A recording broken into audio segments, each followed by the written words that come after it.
విజయనగరం జిల్లా కలెక్టరేట్లో ప్రపంచ ఆదివాసీ దినోత్సవ వేడుకలు ఘనంగా నిర్వహించారు.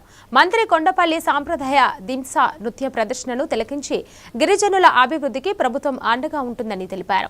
జిల్లాల విభజన తర్వాత విజయనగరంలో ఐటీడీఏ ట్రైబల్ కార్యాలయం లేకపోవడంతో కార్యాలయం ఏర్పాటు చేయాలని గిరిజన నాయకులు మంత్రిని కోరారు. కార్యక్రమంలో గిరిజనులు, విద్యార్థులు పెద్ద సంఖ్యలో పాల్గొన్నారు.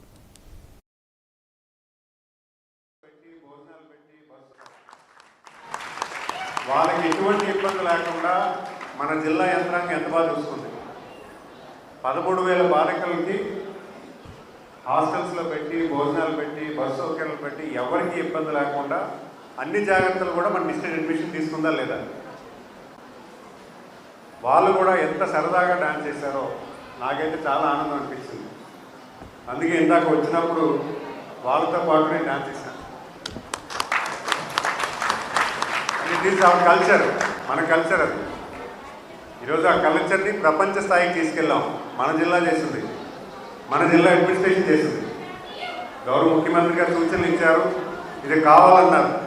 మన జిల్లా యంత్రాంగం, ఉన్నతాధికారులు కానీ, ప్రజాప్రతినిధులు కానీ అందరూ కూడా చాలా బాధ్యతగా తీసుకొని పిల్లలందరితో మంచి రికార్డ్స్ కల్పించి మన దింసా డాన్స్ రాష్ట్ర వ్యాప్తంగా అన్ని జిల్లాల్లో జీవో నెంబర్ 3 కోసం ఉంది, జరుగుతున్నాయి. కానీ విజయనగరం జిల్లా ఉత్తరాంధ్రలో ఎక్కడ ఏ గిరిజన సమస్య ఉన్నా, ఎక్కడ ఏ గౌరీ సమస్య ఉన్నా నేరుగా పవన్ కళ్యాణ్ గారికి చేరవేసి జనవాణి చూస్తున్న ఆదివాసీ సమస్యలు పరిష్కారం చేయడానికి ఇక్కడ అందరూ ప్రజాశాఖ నాయకులకు అందరికీ ఎవరికి తెలుసు, ఉత్తరాంధ్రలో గిరిజన నాయకులు అందరికీ తెలుసు.